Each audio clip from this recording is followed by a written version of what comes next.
چی گپای؟ یا اینجا تا صبح با من جا میدهی یا برآمده داد و فریاد میکشم که با من حمله کرد. سرپرستی کل شرکت زیارت شاب.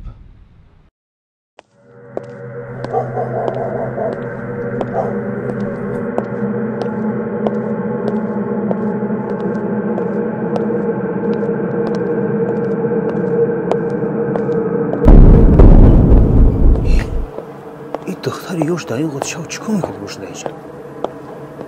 ای دختر جوان در این نیست پیش شب در این تاریکی ها چیکار میکنی تو؟ گویا مسته یا حیوانه یا که ترسانده میمونه. شاید ما شما را همراهی کنیم تا خانتونه.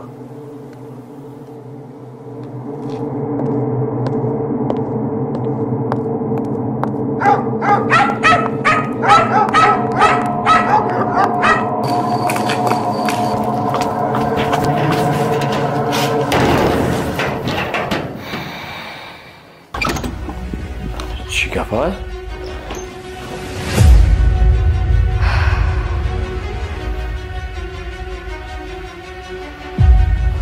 ای خواهر تو کی هستی؟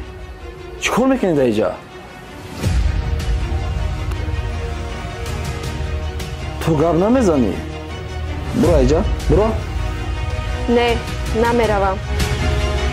یا اینجا تا صبح با من جا میدهی یا برآمده داد و فریاد میکشم که با من حمله کرد. ای خواهر شرم نمیداری؟ چرا تهمت کردن میخوری؟ من راه را گم کردم. این شب اینجا میمونم.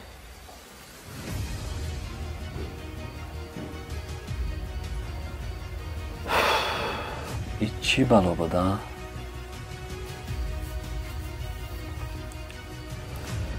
مایلش با یک شرط پیش از نماز بامداد میبروی. خب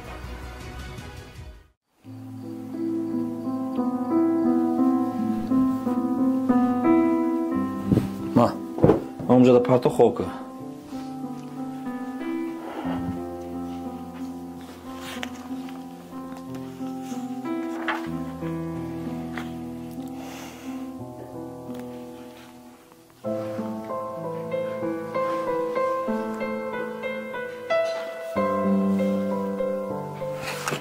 نه بولشت.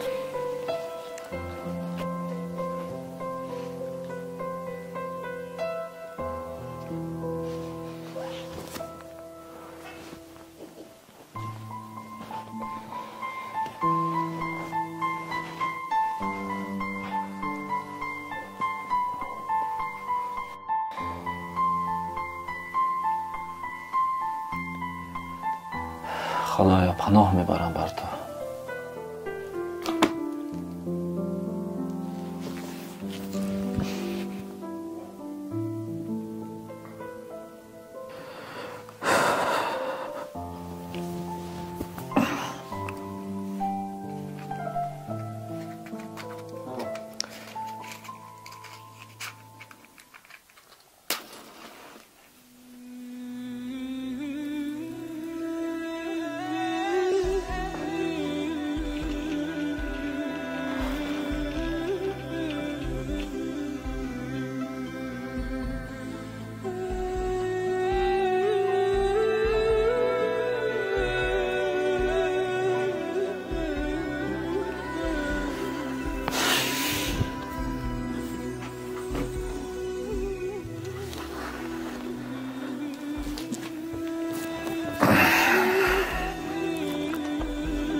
ای خیز اکنون بیراو.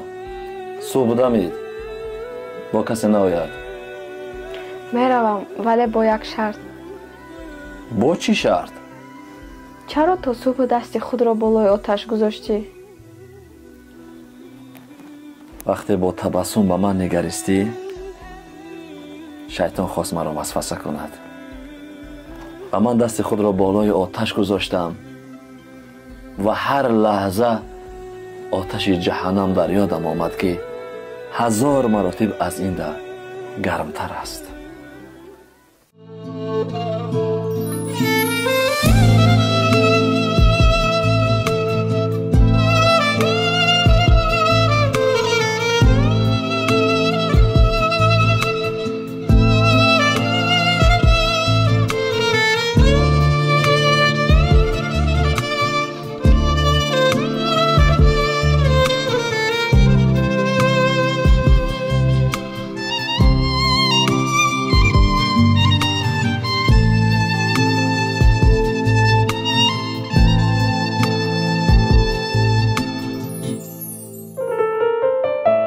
ширкати зиёратшоб бо ҳиҷома ва доруҳои гиёҳӣ аз ҷумла табобати гаймарид дар шаҳри Москва дар хизмати шумо аст. шумо метавонед худи ҳозир фармоиш диҳед тамоми доруҳои гиёҳӣ ба тамоми шаҳрҳои Русия ва Тоҷикистон. барои маълумоти бештар ба рақамҳое ки дар рӯи навор аст муроҷиат намоед.